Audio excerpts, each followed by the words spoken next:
Baş sponsor Azərbaycanın ilk özəl təcili tibbi yardım xidməti Referans ambulansdır.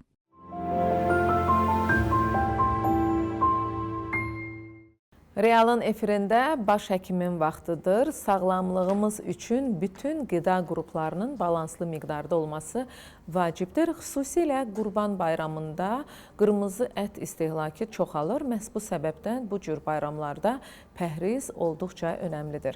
Referans Nəsimi filialının endokrinoloq diyetoloqu həkim Səlim Əhədovla baş həkimdədir və onunla bu barədə söhbət edəcəyik. Həkim, bayramınız mübarək. Təşəkkür edirəm. Kəsilən qurbanlar, edilən dualar, qılınan namaz qəbul olsun. İnşallah. Çox sağ olun. Amin. Necə siz bayramı necə keçirdiniz? Dünənki gün siz də qurban ətinin dadına baxdınızmı? Ondan da pay. Pis olmadı əslində. Baxdıq deyərik. Çünki qonaq idim başqa yerdə.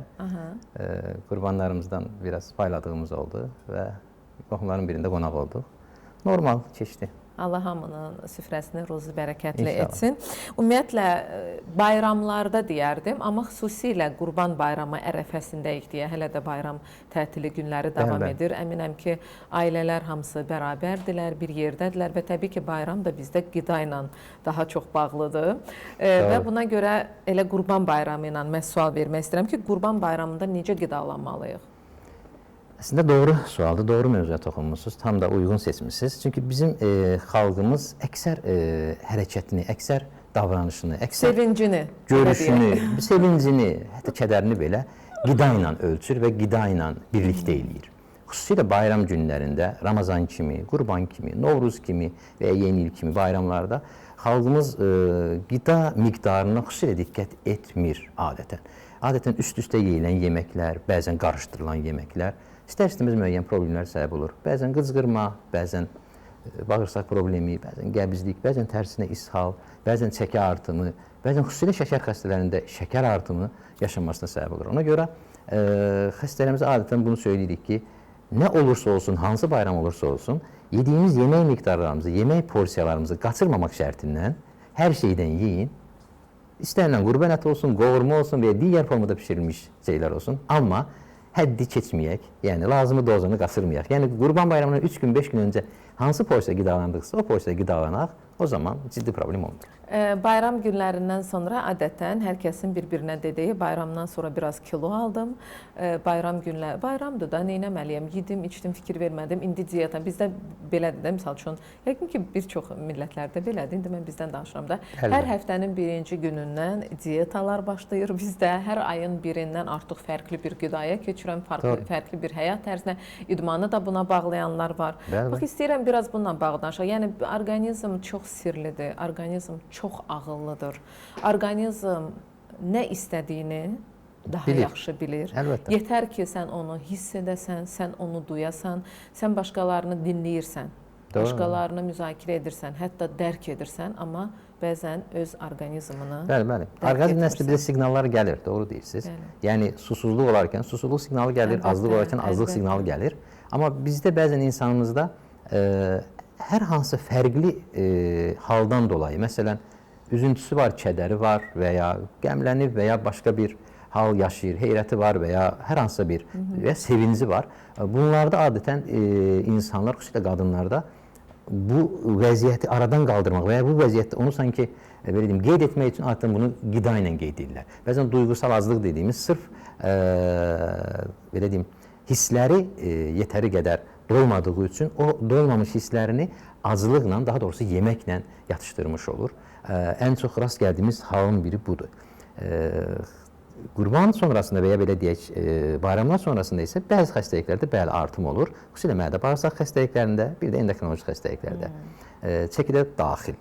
Çünki söylədiyimiz kimi ya kalori miktarı artıq olmuş olur, ya da yeyilən qidalar ya tam bişməmiş, ya tam çeynəməmiş, bəli, təsir olduğu üçün istər-istəməz dediyim orqanlarda və orqan sistemlərdə pozulmalar olur. Şəkər xəstəliyinə, diabetlə, şəkər xəstələrində bəli, əgər şirniyyatlar artırılıbsa, əgər yediyi çörək miqdarını artırıbsa, yəni həmişə yediyindən daha artıq, burada əsas prinsip budur, fərqli, daha artıq bir şeylər edibsə, o zaman istər-istəməz bunun təsirini görəcək. Yox, ciddi şəkildə keçməyibsə bunu, məsələn, əvvəl yeyirdi, misal üçün deyək, 200 qram, hazırda 200 qramın 100 qram olaraq bir hissəsini dəyişib, hazırda yiyəcəyi yeni bir qida ilə, qurban vaxtında olan, məsələn, deyək ki, qovurma ilə dəyişibsə, ciddi bir problem olmaz. Amma dediyim kimi, hədd aşıbsa, miqdar artıbsa, boşqab miqdarı artıbsa və ya üst-üstə yemələr varsa və ya acımadan yemələr varsa xüsusilə, bu zaman nəticələr göz qabağında olur. Həkim, ümumiyyətlə qırmızı ət yoxsa balıq, toyuq, yəni ətlərinə üstünlük vermək? Onu söyləyim.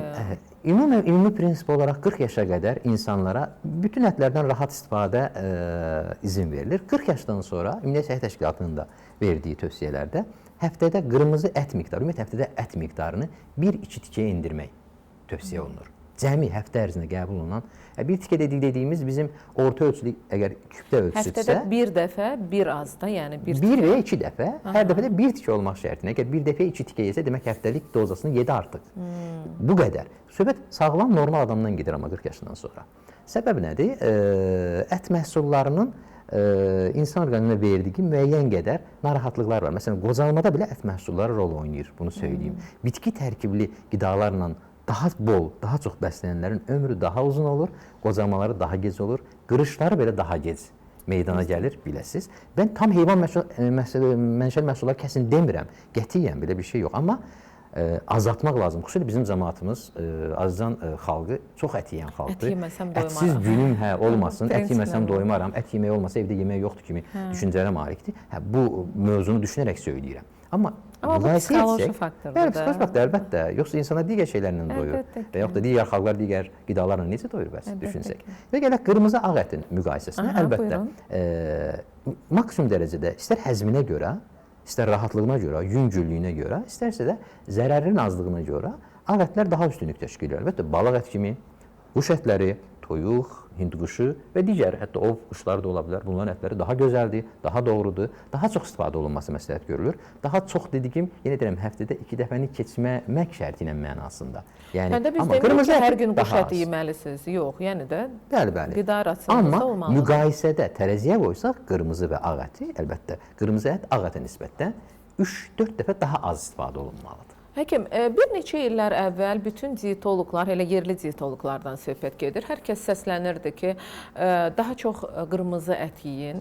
Qırmızı ət dediyim, yəni də dana əti yeyin. Dana əti, qoyun əti, bəli. Quzu əti yeməyin, yəni ki, bu, nə bilim, təzyiqi oynadır, zərərlidir və s. və s. İndi bir müddət keçdi, hamı səslənir ki, yox, dana ətini rasionda daha azaldın, üstünlük verin daha çox quzu, qoyun ətlərinə.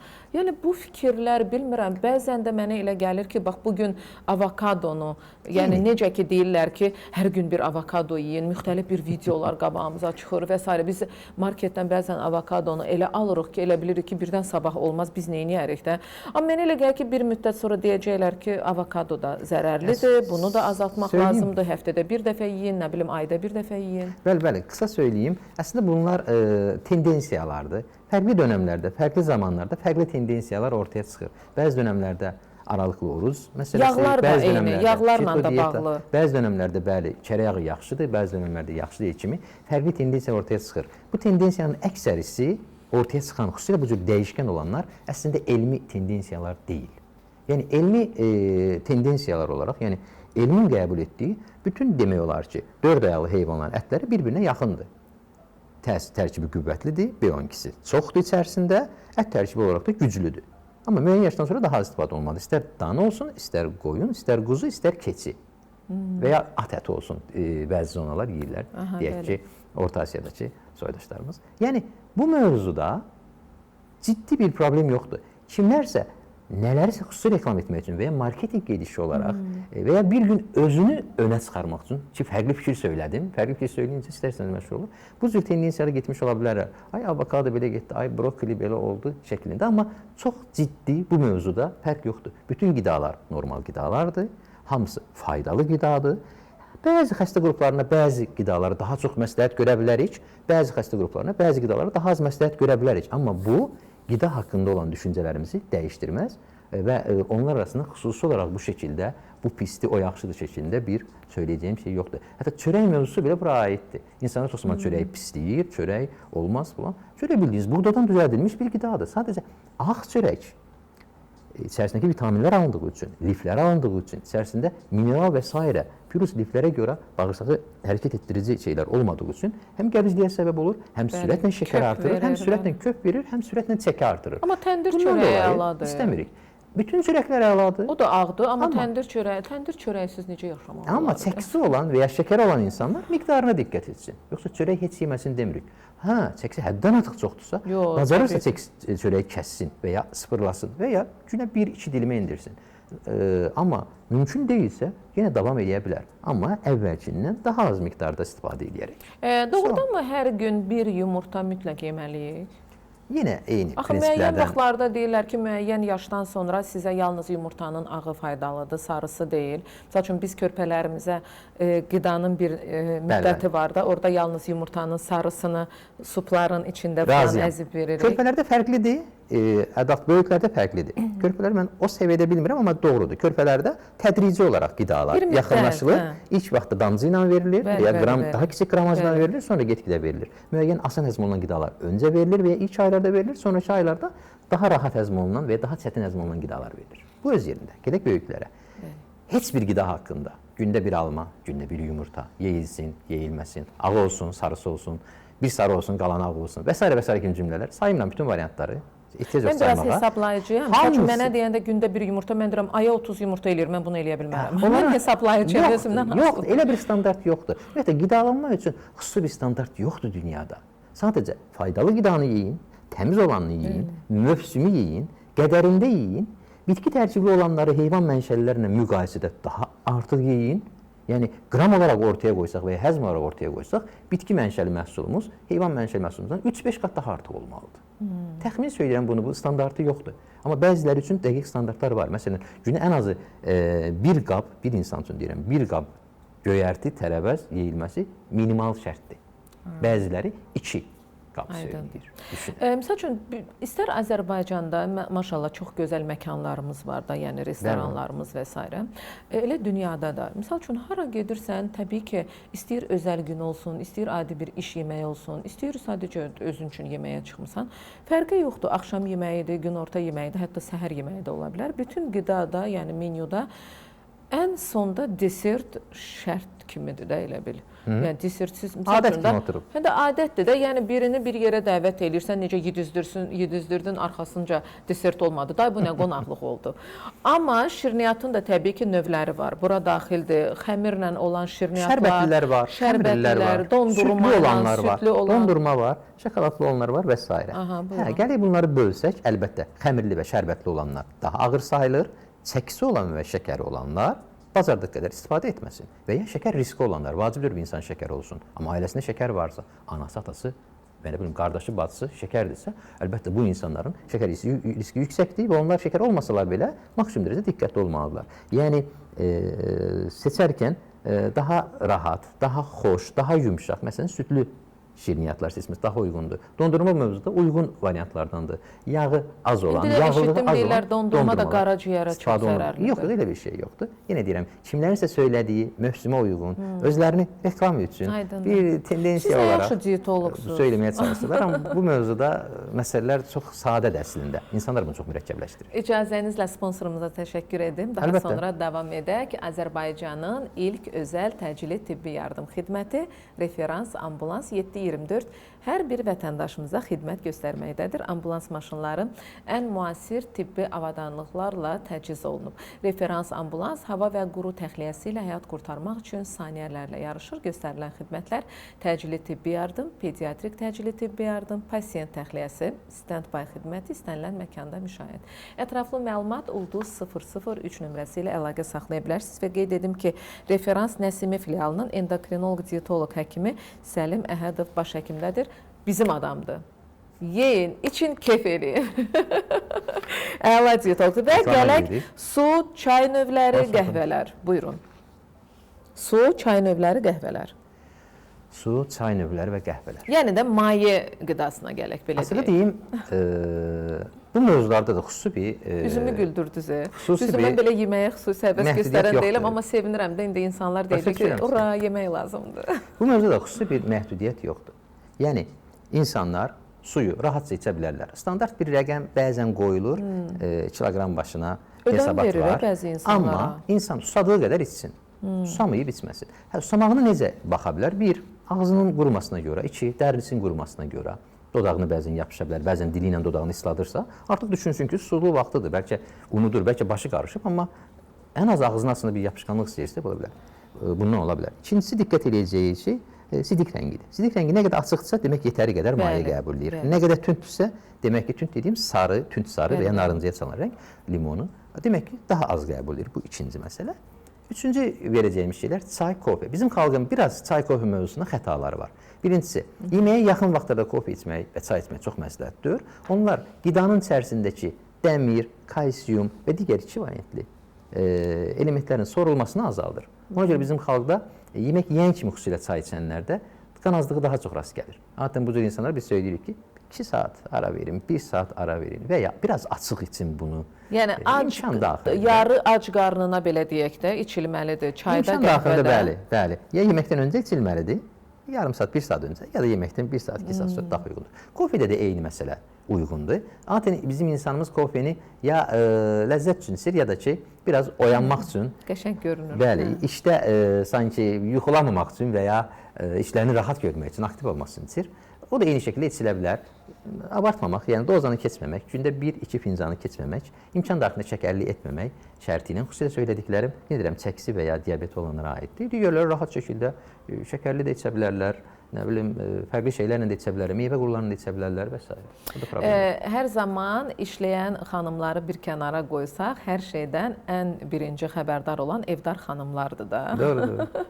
Yəni ki, kiminsə başı işə gücə qarışır, amma evdə oturan xanımlarda ən son və qaynar məlumatlar onlarda olur.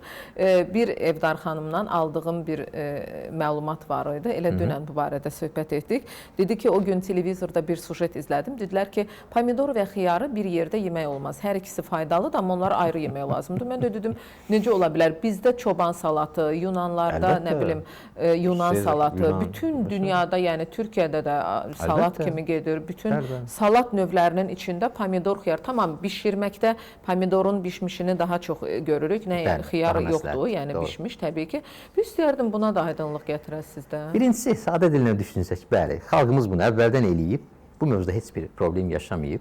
Demək ki, bu sınanılmış bir şeydir. İkincisi, elm də bunu qətiyyən təsdiq etmir o söylənən şey. Üçüncüsü, biraz məntiqi düşünsək. Yəni, bir insan onları yeyəndə ayrı yesə, nə bilim, yarım saat aran yesə, onlar mədədə görüşmürmü, bağırsaqda görüşmürmü? Görüşmüş olurlar. Görüşdüyü zaman həqiqətən bir fırtına çıxacaq etsə, çıxardı indiyə qədər. İnsanoğlu bunu nə qədər vaxt istifadə edir? Heç bir fırtına çıxmıyor. Yəni, nə olmasa da həmişə pomidor, xiyar, pendir çörəyimiz olur. Çox rahat şəkildə istifadə olunur və bu mövzuda heç bir problem yoxdur. Əlbəttə. Ona görə, yəni, təbii şeylər, xüsusilə tərəvəzlər, xüsusilə bitki tərkibli şeylər, istənilən şəkildə bir-biri ilə, adlarını saymıram, qarışdırmaq, fərqli şeylər düzəltmək, içərisinə limon sıxmaq, sirkəmi tökmək, zeytun yağımı əlavə etmək, xiyar, pomidor, bibərmi olsun, kələm-kök mü olsun, kələm-kök çuğundurmu olsun, fərq etməz. Müxtəlif formada, müxtəlif modifikasiyalarla müxtəlif salatlar hazırlana bilər. Onsuz da var, bunların əksəriyyətinin reseptləri də ortada var.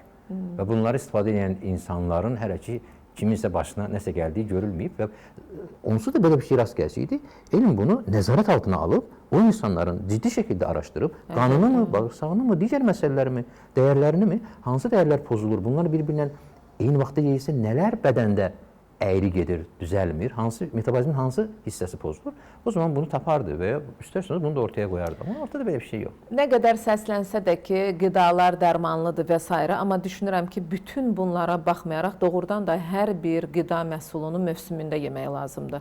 Misal üçün, indiki çiyələyin ətri, yəni ki, təbii ki, o qışda əldə etdiyimiz çiyələk deyil. Ona görə də nə olur olsun çalışın, bütün qidaları öz mövsümündə yeyin. Mövsümündə yeyin və mövsümündə çox yeyin. Mövsümündə də çox yeyin, yəni yetərincə yeyin. Çünki doğrudan da onların ömrü qısa olur da. Bəli, qısa olur.